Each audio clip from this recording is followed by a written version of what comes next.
Coronavirus, la pandemia. ¿Cuáles son los síntomas? ¿Cómo se transmite? ¿Qué puedo hacer para protegerme y prevenir la propagación de la enfermedad? Nuevo padecimiento que ha encendido las alarmas de los sistemas de salud. Coronavirus, la pandemia.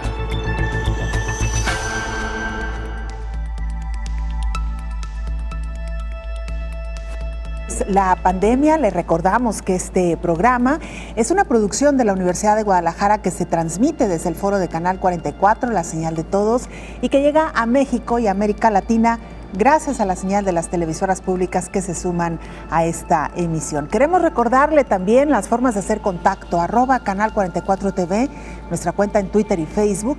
Nos pueden mandar mensajes también a través de WhatsApp al 33 22 42 06 90.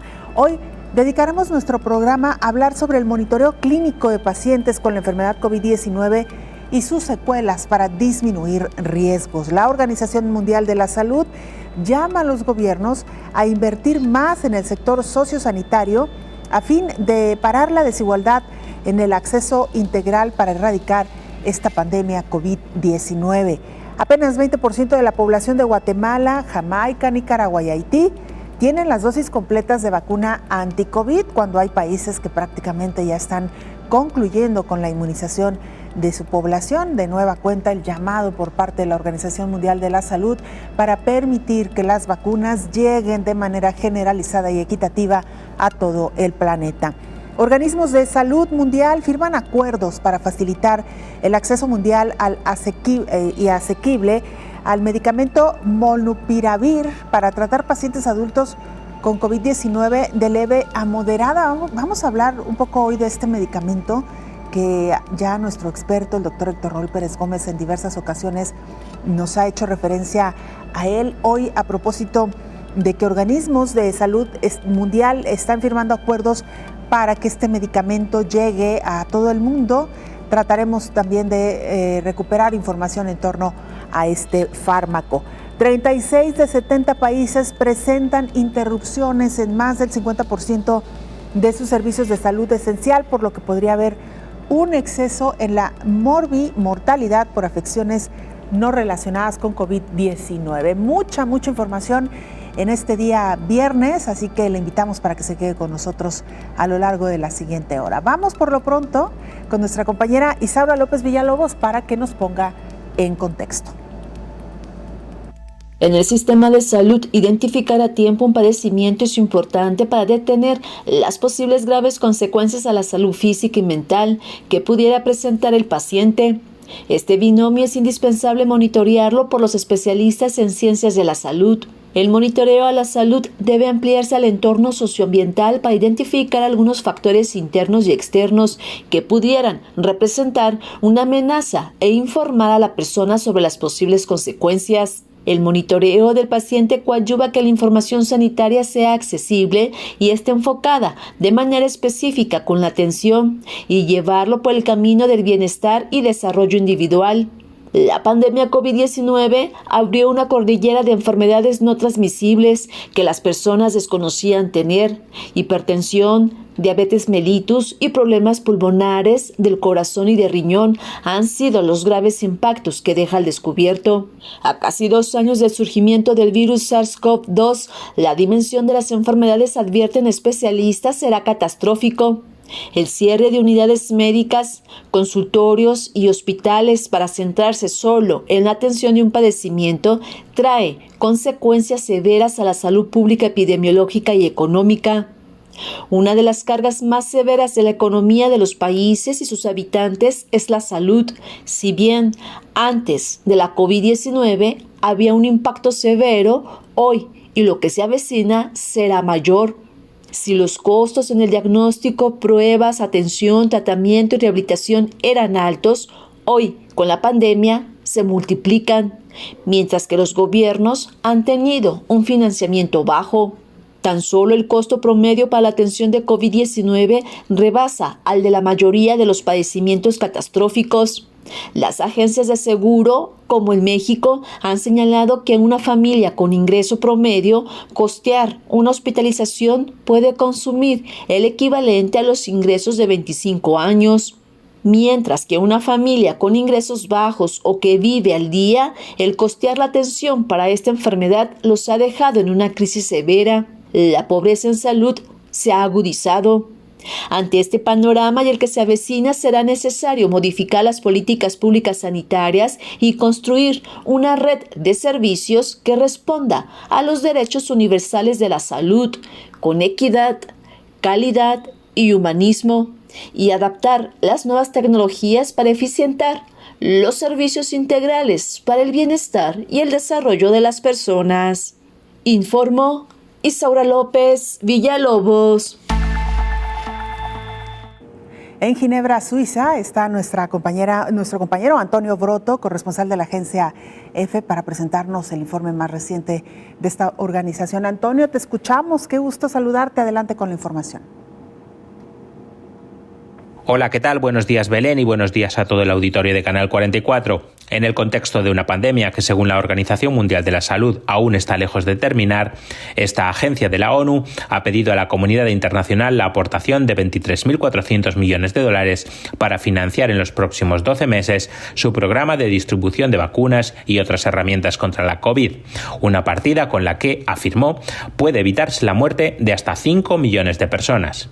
Esa financiación de su llamado acelerador ACT también puede permitir al mundo ahorrarse unas pérdidas por la crisis sanitaria de unos 5,3 billones de dólares, así como acelerar el fin de la pandemia. Esa pandemia ha causado hasta el momento 4,9 millones de muertos en el planeta, aunque la OMS advierte que la cifra podía doblarse hasta los 10 millones el próximo año si persisten la desigual distribución de vacunas y otras armas contra la COVID. Con el dinero solicitado, el acelerador ACT persigue el objetivo de aumentar la distribución de vacunas en su programa COVAX, pero también facilitar la disponibilidad de test de diagnóstico, tratamientos y equipos de protección, especialmente en los países en desarrollo. La OMS recuerda que por ahora solo un 0,5% de las vacunas y un 0,4% de los tests se han distribuido en países de ingresos bajos. Los 23.400 millones requeridos son, según la OMS, muy poco en comparación con los billones de dólares de pérdidas que se estima ha tenido el mundo a causa de la pandemia. Con los fondos presupuestados, el acelerador ACT espera apoyar los programas de vacunación en 91 países en desarrollo, con el fin de lograr la meta global de vacunar el 70% de la población mundial antes de mediados del próximo año. También busca que 120 millones de pacientes en países de ingresos medios y bajos tengan acceso a tratamientos, incluidos los que requieren oxígeno, y que 2,7 millones de trabajadores sanitarios en esas economías tengan el necesario equipamiento de protección personal. Reportó desde Ginebra Antonio Broto para el programa Coronavirus, la pandemia. Muchas gracias, Antonio, por este informe. Como siempre, un gusto escucharte y saludarte. Continuamos con más noticias. Antidepresivos baja el número de pacientes hospitalizados hasta en un 65%. El antidepresivo de bajo costo fluvoxamina redujo la necesidad de una estadía en el hospital entre los pacientes ambulatorios sintomáticos de alto riesgo con COVID-19 tratados dentro de los 7 días posteriores al inicio de los síntomas, entre un 30 y un 65%. De acuerdo con la publicación en Brasil de The Lancet Global Health, se trata del ensayo clínico más grande hasta la fecha, que fue encabezado por investigadores de ese país, además de Estados Unidos y Canadá. La muestra fue en un grupo de 1.497 pacientes adultos con COVID. La mayoría de ellos todavía no recibía dosis anti-COVID. Fue en 11 ciudades. Le suministraron el fármaco 2 veces por jornada durante 10 días en el periodo del 20 de enero al 5 de agosto de este año. La edad promedio de los pacientes fue de 50 años, 58% eran mujeres y el 95% eran mestizos y todos tenían al menos una condición médica predisponente. Los pacientes fueron seguidos durante 28 días. El estudio fue parte del ensayo Together en curso, que evaluó 8 posibles tratamientos de COVID, entre ellos lopinavir-ritonavir y metformina. El brazo de fluvoxamina se interrumpió antes de tiempo porque los resultados preliminares mostraron que era más eficaz que el placebo, informó Elizabeth Ortiz. La Organización Mundial de la Salud lamenta la reacción tardía del mundo contra COVID-19 a un año, poco más de un año, ya casi 2 años de haber declarado esta pandemia. La mayoría de países se tardaron en tomar acciones contra el COVID-19. Así lo aseguró el lunes la Organización Mundial de la Salud, al lamentar que muchos gobiernos hicieron oídos sordos a sus primeras advertencias sobre la propagación de la enfermedad. Puedo entender completamente, quizás desde una perspectiva de medios, que un miembro del público y otros no necesariamente reaccionen a la declaración de emergencia de salud pública global bajo las regulaciones internacionales hecha por el director general. Pero este es un acuerdo entre todos los Estados miembros en este planeta, que acordaron por ley que esto motivaría una acción colectiva en respuesta para la contención. Creo que debemos preguntarnos, sí, quizás debemos gritar más fuerte, pero quizás algunas personas necesitan aparatos del oído. La OMS describió por primera vez al coronavirus como una pandemia hace casi un año, el 11 de marzo de 2020, cuando ya había 124,000 contagios y se superaban los 4,500 muertos en 113 países y territorios. El organismo de la ONU lo había declarado el 30 de enero emergencia de salud pública, el nivel de alarma más alto. En ese entonces, fuera de China, se habían detectado apenas un centenar de casos y aún no se contabilizaba ningún fallecimiento. Desde su brote inicial, el COVID-19 ha dejado al menos 2,600,000 muertos y más de 116 millones de contagios, de acuerdo con un reporte de la AFP realizado a partir de fuentes oficiales. A pesar de un descenso global en el número de casos por COVID-19, especialistas en salud pública llaman a los países a permanecer vigilantes y mantener las medidas sanitarias. Casi el 44% de la población de la región de las Américas ha sido totalmente inmunizada en América Latina y el Caribe, principalmente con dosis donadas bilateralmente o a través de la iniciativa solidaria COVAX, reportó el director adjunto de la Organización Panamericana de la Salud, Yerbas Barbosa. Mientras tanto, las infecciones y las muertes también han alcanzado sus niveles más bajos en más de un año, con 800,000 nuevos casos y 18,000 muertes registradas en la última semana. Aunque hay motivos para ser optimistas, el doctor Barbosa exhortó a los países a permanecer vigilantes y a seguir con las medidas de salud pública, como el uso de mascarillas, el distanciamiento físico y evitar las grandes reuniones. Lamentó que Guatemala, San Vicente y las Granadinas, Jamaica, Nicaragua y Haití, menos del 20% de las personas han sido completamente vacunadas. Con respecto a la inmunización en la región, Yerbas Barbosa informó que hay buenas noticias, ya que se espera que esta semana lleguen más de 3 millones de dosis de vacunas a través de COVAX. También se prevé que las entregas aumenten en los meses restantes del año. Las cifras de muertes e infecciones por COVID-19 en las Américas la semana pasada fueron las más bajas en más de un año, informó Rocío López Fonseca. Hacemos una pausa, la primera es muy breve, regresamos con mucha más información.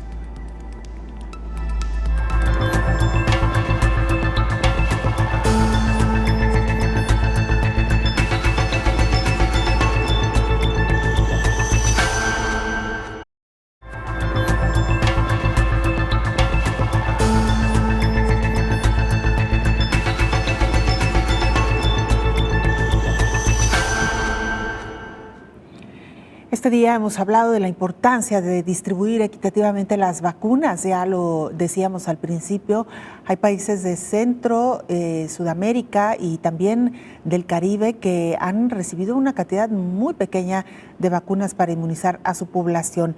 Y dicen expertos que si los 6,800 millones de vacunas se hubieran distribuido equitativamente, estaría vacunado hoy por hoy el 40% de la población mundial. Si las 6.800 millones de dosis de vacunas administradas a nivel mundial hasta ahora se hubieran distribuido de manera equitativa, ya se habría alcanzado el objetivo de llegar al 40% de cobertura en todos los países. El director de la Organización Mundial de la Salud, Tedros Adhanom Ghebreyesus, dijo que a través de su pilar de vacunas COVAX, ACT Accelerator ha entregado hasta ahora 425 millones de dosis solo en 144 países. También ha distribuido cerca de 130 millones de pruebas, así como un mayor suministro de oxígeno, equipos de protección personal y tratamientos. Pero hasta ahora, el acelerador no ha podido alcanzar su potencial debido a graves limitaciones de suministro y financiamiento. Advirtió que a menos que la pandemia se controle en todas partes, el virus mutará y seguirá circulando por todas partes porque la alta transmisibilidad de la variante Delta ha reforzado lo que se ha estado diciendo desde la creación del acelerador, que las vacunas por sí solas no acabarán con la pandemia, así que se necesitan todas las herramientas para combatirla. Mientras tanto, el aumento en los casos de COVID-19 a nivel mundial es un recordatorio de que la pandemia está lejos de terminar. Las cifras están aumentando por primera vez en 2 meses, en gran parte debido a un incremento en curso en Europa que supera las caídas en otros lugares, informó Elizabeth Ortiz. Regresamos a Rusia, donde esta semana hemos seguido muy puntualmente lo que está ocurriendo ahí, un incremento en el número de casos de contagio. Decían ya algunos analistas que esto se debe a que un porcentaje importante de la población no ha querido vacunarse. Debido a ello, se han anunciado nuevas medidas restrictivas. Ha comenzado un cierre parcial en Moscú. En un contexto de aumento de la incidencia de la COVID-19 en la capital rusa, los cafés y restaurantes están cerrando con la posibilidad de vender comida solo para llevar, y las tiendas de productos no esenciales han dejado de funcionar, así como las guarderías, escuelas, salones de belleza y centros deportivos, por lo que Moscú ha iniciado 11 días de vacaciones obligatorias para los trabajadores. El alcalde Sergei Sobyanin explica la necesidad de reforzar las medidas sanitarias. Según él, la situación en Moscú se desarrolla según el peor escenario y se esperan nuevos picos de propagación de la infección. Los números alarmantes de la capital rusa son solo un reflejo de la situación que vive el resto del país, que renovó el récord de fallecimientos diarios con 1.519 y por primera vez superó los 40.000 contagios detectados en una jornada. En total, desde el inicio de la pandemia, se han notificado más de 200.000 fallecimientos. Es también ahí en Rusia donde se ha anunciado un nuevo periodo vacacional.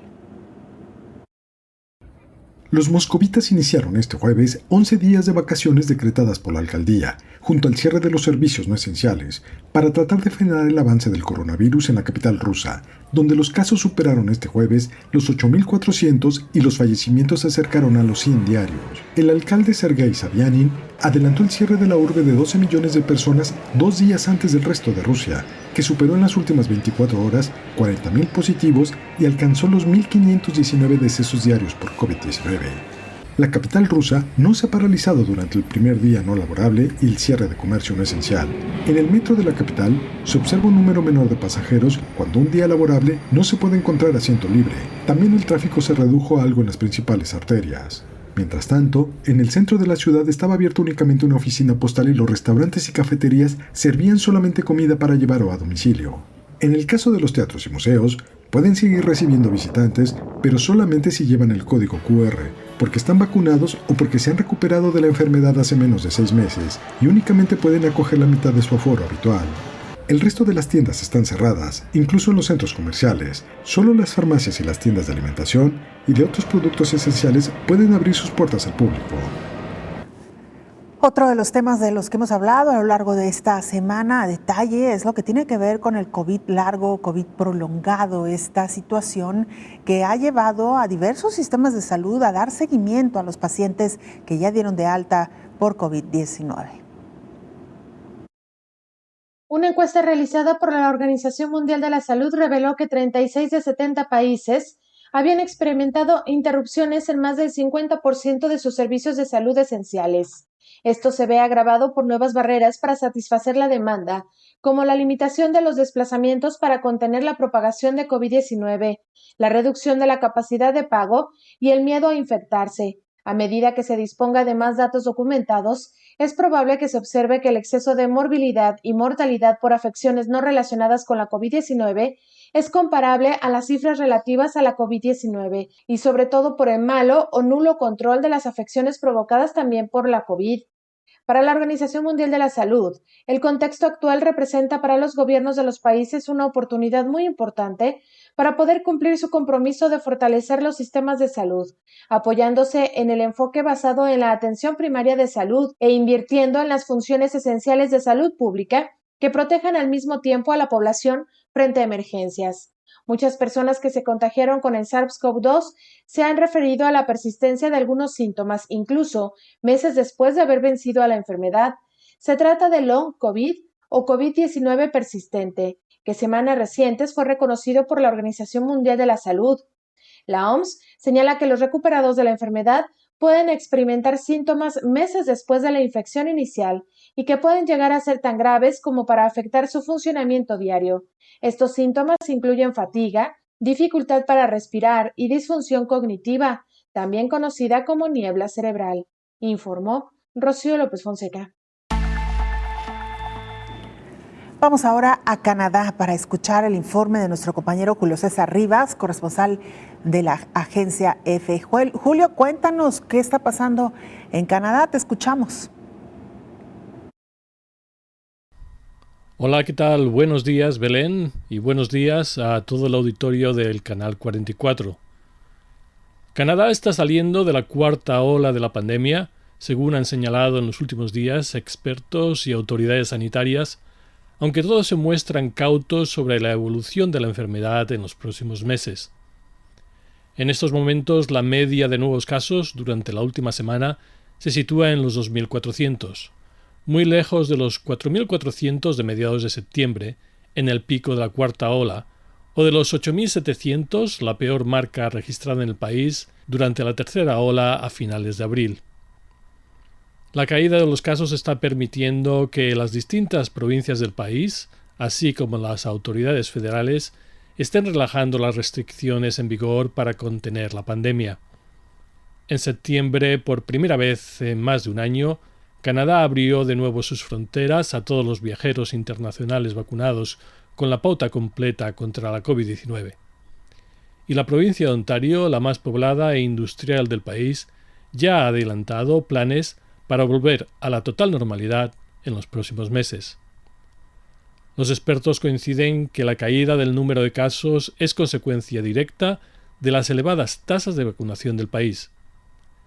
La vacunación es también la principal razón de que la media de muertes diarias causada por la pandemia sea en estos momentos de 34, cuando en enero eran 150. En la actualidad, el 84% de los canadienses que pueden vacunarse están completamente inmunizados contra la COVID-19, lo que coloca al país norteamericano en el número 19 de la clasificación mundial. Reportó desde Canadá Julio César Rivas para el programa Coronavirus, la pandemia. Muchas gracias, Julio, por esta información que nos llega directamente desde Canadá. Vamos a hacer una pausa muy breve, no sin antes recordarle las formas de hacer contacto. Recibimos con mucho gusto sus preguntas, sus opiniones, sus comentarios, sus inquietudes, que con gusto las planteamos, por supuesto, a nuestros expertos. @Canal 44 TV en Twitter y Facebook. Nos puede mandar mensajes también en WhatsApp al 33 22 42 06 90. Una pausa, volvemos.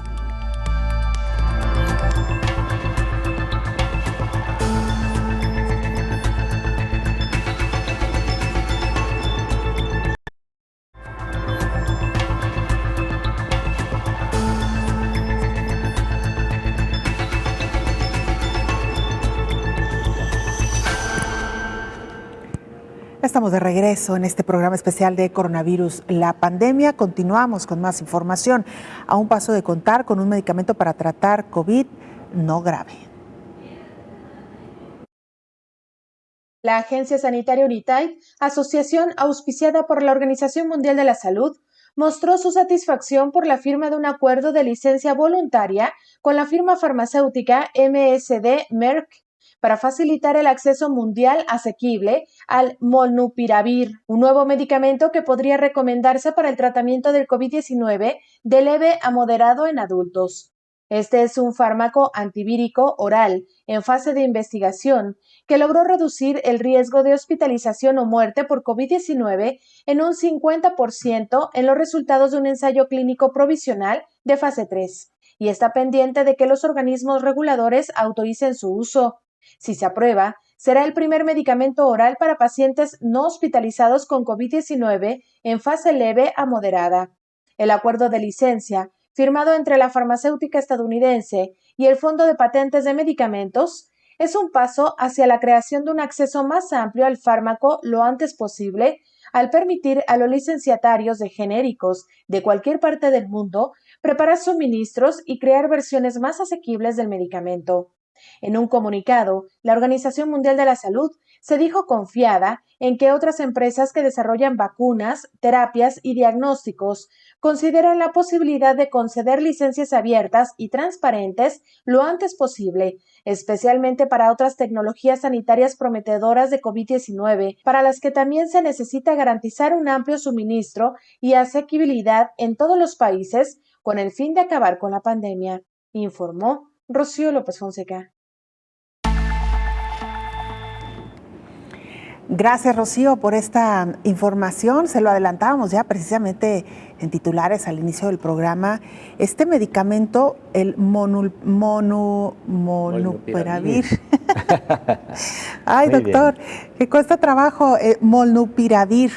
Doctor, bienvenido. Héctor Raúl Pérez Gómez, infectólogo.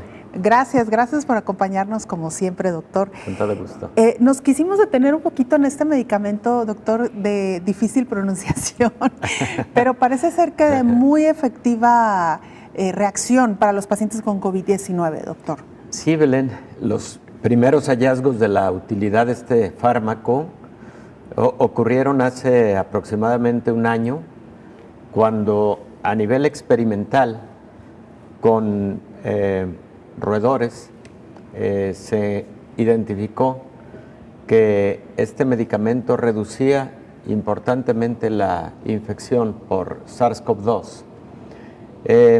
A partir de ese hallazgo se empezaron a llevar a cabo estudios de fase 1, luego 2 y fase 3 para utilizarlo en seres humanos, y efectivamente los ensayos clínicos de fase 3 publicados hace aproximadamente un mes y medio dieron evidencia de la reducción en la mortalidad por COVID en pacientes con COVID moderado y dieron cuenta también de la reducción en cuanto al número de días requeridos en hospitalización y en cuanto al riesgo de necesitar oxígeno suplementario o el tiempo de utilización de oxígeno suplementario, de tal manera que el medicamento tuvo aprobación por parte de la FDA y ahora se da la buena noticia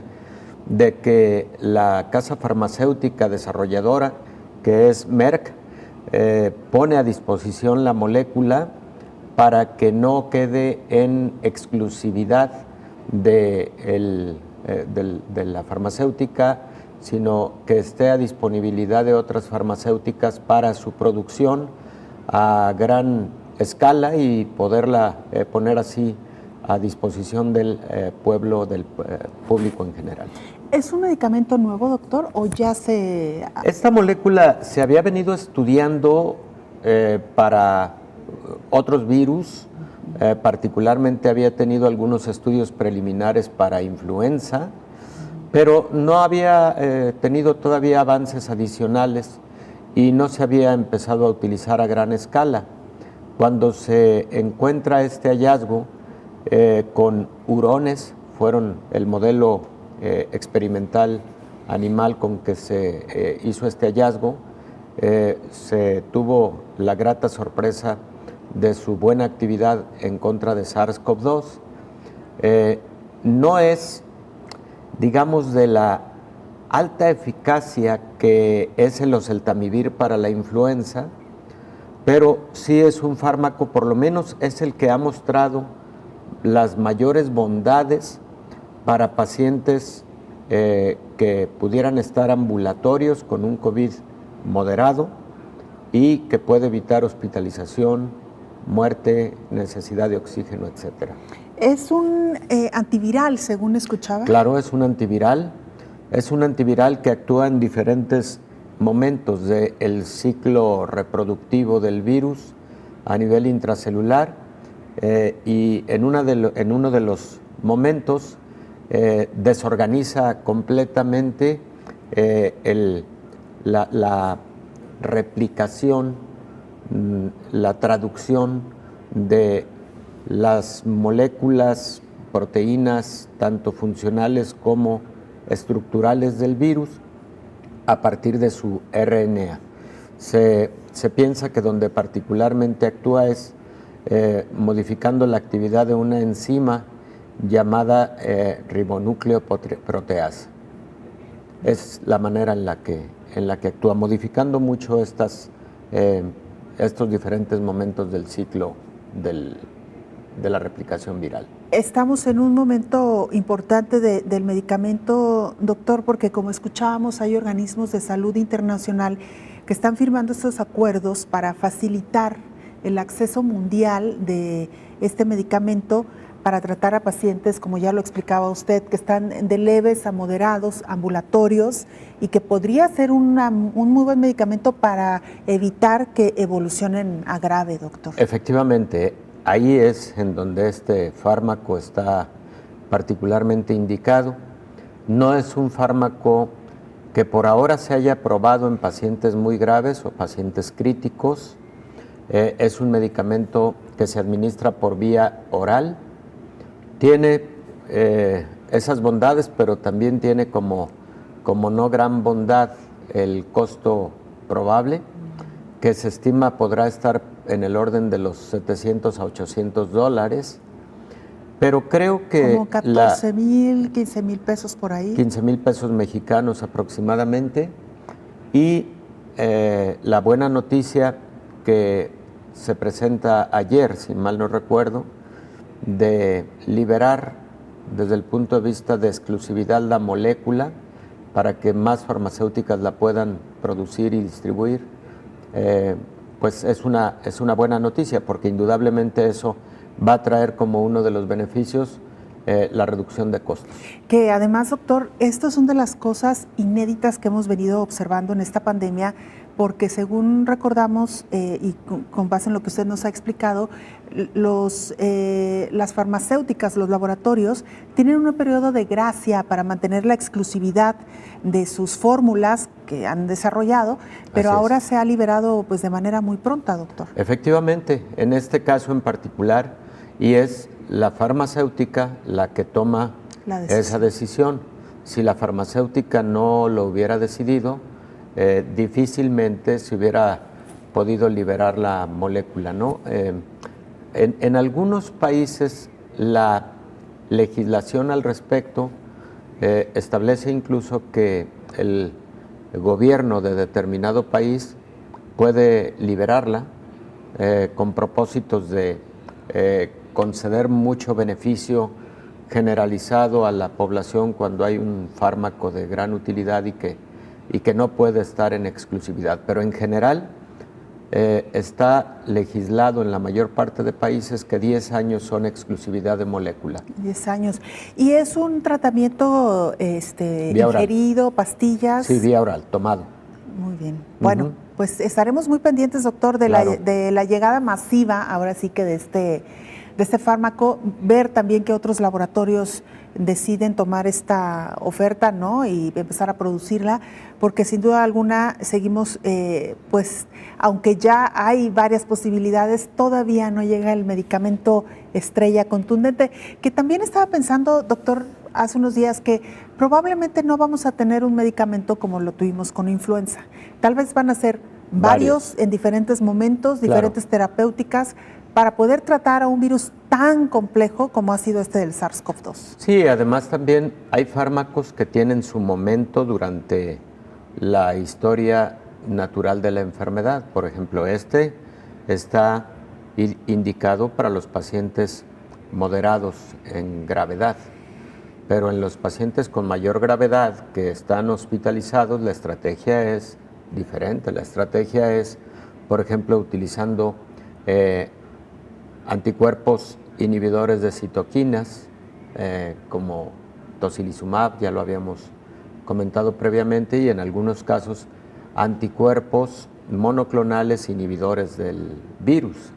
Entonces, diríamos que cada fármaco tiene su espacio y su momento.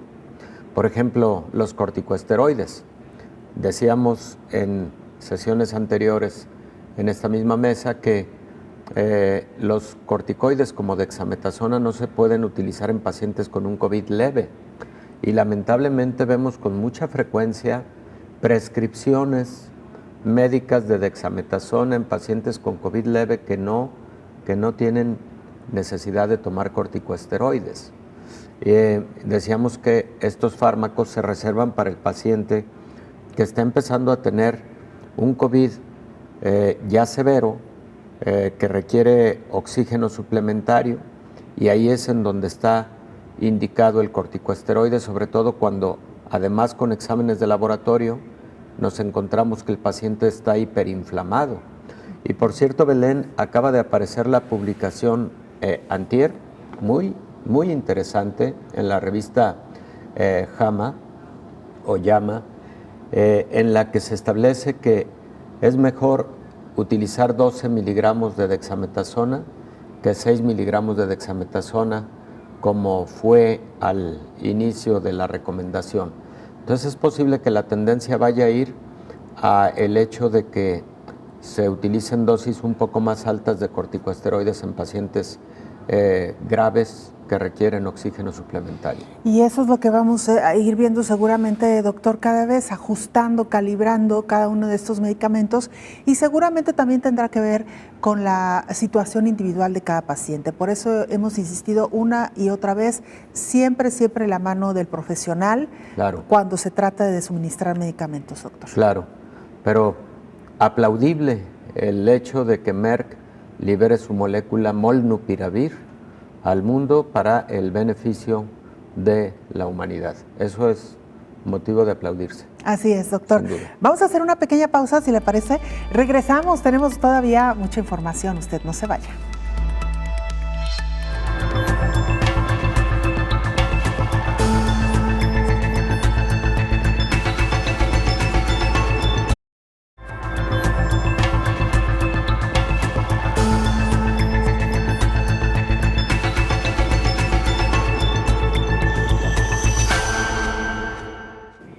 Estamos de regreso en este programa especial de coronavirus, la pandemia. Y mire, lamentablemente esta enfermedad de COVID-19 ha repercutido en la salud de muchas personas que tenían quizá un padecimiento previo y que ahora pues han visto empeorada su salud tras transitar por la enfermedad COVID-19.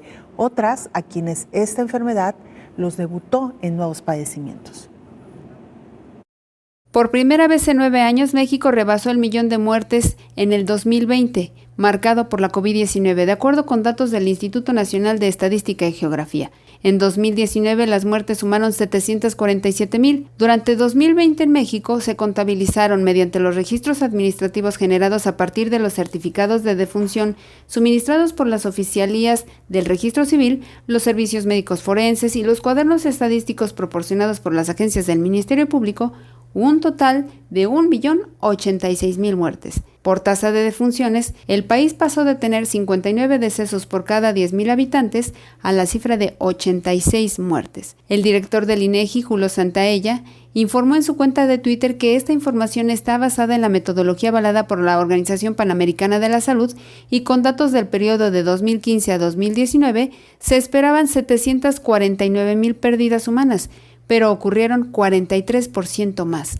El 58% de las víctimas mortales fueron hombres y 41% mujeres. Las 3 principales causas de muerte a nivel nacional fueron las enfermedades del corazón. La COVID-19 estuvo en segundo lugar y en tercero la diabetes mellitus. Los homicidios representaron la 6ª causa de muerte en los hombres, informó Elizabeth Ortiz. Bueno, doctor Héctor Raúl Pérez Gómez, lamentablemente pues siguen existiendo otras enfermedades. Nos centramos casi por 2 años en la enfermedad de COVID-19, pero es verdad que la población en México y en muchos países del mundo llega con muchos padecimientos a esta enfermedad, lo cual viene a complicar la salud de los individuos y por ello hay que tener, doctor, una vigilancia mucho más estrecha cuando un paciente ha superado COVID-19. Sí, definitivamente, Belén. Recordemos que muchos países tienen comorbilidades o morbilidades muy serias, como el caso de obesidad, hipertensión, diabetes, insuficiencia renal crónica, y ante un episodio de COVID, sobre todo de COVID grave, estas patologías pueden sufrir mayor deterioro. Al igual que el COVID se puede complicar más frecuentemente en presencia de estas patologías. Es decir, se puede potencializar la gravedad tanto del COVID como de estas patologías en coexistencia de ambas. Y por otro lado, es importante recordar, lo decíamos ayer, que existe una modalidad de COVID que es el COVID prolongado. 3 meses y los pacientes siguen teniendo sintomatología diversa, que ayer repasamos creo que con detalle, pero luego las secuelas. Entonces, en afán de evitar complicaciones a mediano y largo plazo, el monitoreo de las enfermedades es muy importante. El monitoreo tanto de las enfermedades preexistentes como también el monitoreo de las manifestaciones que generó COVID. El propósito, evitar secuelas que puedan incrementar la mortalidad, tanto directamente generada por la secuela como por complicación de las enfermedades preexistentes. Esto es fundamental porque veamos lo que se vivió en el 2020 y lo escuchábamos en la nota que nos presentó Elizabeth Ortiz hace un momento, una nota extremadamente importante. México, por primera vez en su historia, rebasa el 1,000,000 de muertes en un año. 1,060,000 casos o 60,000 fallecimientos ocurrieron en el 2020. ¿Cuál era la tendencia anual de mortalidad en México, por ejemplo? La tendencia era alrededor de 750,000 muertes. Esto quiere decir que México durante el 2020 tuvo un exceso o un adicional del esperado de aproximadamente 330,000 muertes. Cuando se analizan esas 330,000 muertes, no todas son COVID, la mayoría son COVID. La gran mayoría son COVID. COVID ocupa el primer lugar en el exceso de muertes que ocurrieron. Pero soy enfático en que no todas fueron COVID, porque también hubo exceso de mortalidad, por ejemplo, de pacientes con diabetes, de pacientes con enfermedad cardiovascular, de pacientes con enfermedades cardiológicas, incluso malignidades, etcétera. Y entonces uno podría explicarse perfectamente bien por qué el exceso de fatalidades por COVID. Estamos en medio de una pandemia y esto ha sido válido para todo el mundo. El exceso de fatalidades durante el 2020, en donde la mayor parte fueron causadas por COVID, pero cuando vemos que también ocurrieron aportaciones de otras patologías al exceso de mortalidad, entonces nos tenemos que preguntar, ¿el COVID como pandemia? Por supuesto que puso a temblar a los sistemas de salud de todo el mundo. Y al poner a temblar a los sistemas de salud de todo el mundo, estos sistemas de salud se vieron rebasados no solo por el COVID, sino también para poder atender las demás patologías, las demás estrategias, tanto de prevención, de promoción de la salud, de atención oportuna, etcétera, etcétera. Vacunas. Se redujo la cantidad de vacunas, por ejemplo, contra tuberculosis aplicadas en todo el mundo. Se redujo la cantidad de vacunas contra sarampión y otras enfermedades exantemáticas aplicadas en todo el mundo. La Organización Mundial de la Salud se preocupó significativamente a finales del 2020 cuando vio que la tendencia de vacunación general había caído en algún porcentaje que no recuerdo en este momento cuál es, pero la OMS dijo a todos los países, cuidado con que se nos caigan los índices de vacunación. La OMS también le dijo a los países, cuidado con que se nos dispare la mortalidad por otras patologías, porque por estar atentísimos al COVID, estemos descuidando algunos otros rubros de las causas primeras de morbimortalidad mundial, enfermedad cardiovascular, diabetes y sus complicaciones, cáncer en todas sus modalidades, enfermedades pulmonares crónicas en todas sus modalidades. Entonces, aterrizo comentando que es fundamental este monitoreo de las enfermedades, porque lo que viene enseguida del COVID sí es un gran reto a los sistemas de salud en dos sentidos desde mi punto de vista, Belén. Uno, en el sentido de que la atención a secuelas generadas por COVID le puede representar una carga significativa tanto de atención como económica a los sistemas de salud. Pero segundo, Belén, los sistemas de salud tienen que analizar críticamente, con alta conciencia, con una muy buena metodología, su capacidad, su integración, su funcionamiento con la experiencia vivida con COVID. Tenemos, debe ser la pregunta para todo el mundo, ¿suficiencia en el número de camas para hospitalización ante una contingencia de este tamaño? ¿Tenemos equipamiento e infraestructura en general suficiente para la atención de una contingencia de este tamaño? ¿Tenemos suficiencia de personal especializado para la atención de una contingencia de este tamaño? Porque, ojalá y no, pero puede existir otra contingencia epidemiológica importante en el futuro.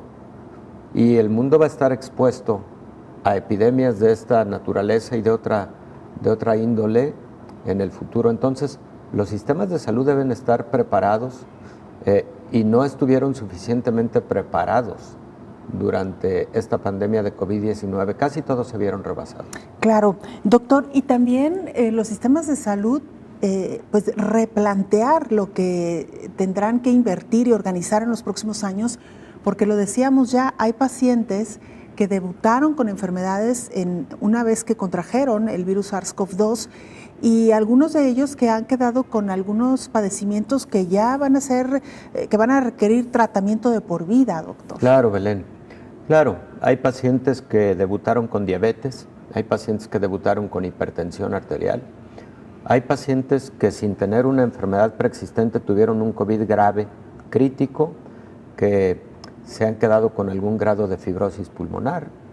Hay pacientes que lamentablemente tuvieron algún evento cerebrovascular por COVID, o al menos detonado por el COVID, y que pueden quedar con alguna secuela neurológica, motriz, de lenguaje, etcétera. Y todo eso no dejará de representar un problema y una tarea que atender para los sistemas de salud en general en todo el mundo. Y por supuesto, doctor, usted lo dijo muy claramente hace unos minutos, ¿cuánto hemos invertido y atendido los sistemas de salud? Y que hay que decirlo, no solamente en aquellos países donde dan prioridad a otras áreas, sino incluso en los países de primer mundo, donde vimos rebasados sus sistemas de salud. Pero, pues, doctor, veremos qué sucede en los próximos meses y en los próximos años. Claro. Por lo pronto, muchísimas gracias. Gracias por habernos acompañado. Por nada. Fíjate, solo en 30 segundos, preguntarnos los índices de fallecimientos que ocurrieron fuera de instancias hospitalarias. Ojo con esa situación. Hubo muchos fallecimientos durante el 2020 que ocurrieron en los hogares, pacientes con COVID. En la mayor parte posiblemente no quisieron ir a un hospital por temor, etcétera, etcétera, pero en muchos casos preguntémonos sí fue porque no había un espacio para atención hospitalaria. Así en todo es. el mundo, ¿eh? Sí. Doctor, como siempre, muchísimas gracias. Gracias por habernos Belén. acompañado. Con gusto. Nos vamos, que tenga un excelente fin de semana. Nos vemos y nos escuchamos en la siguiente emisión.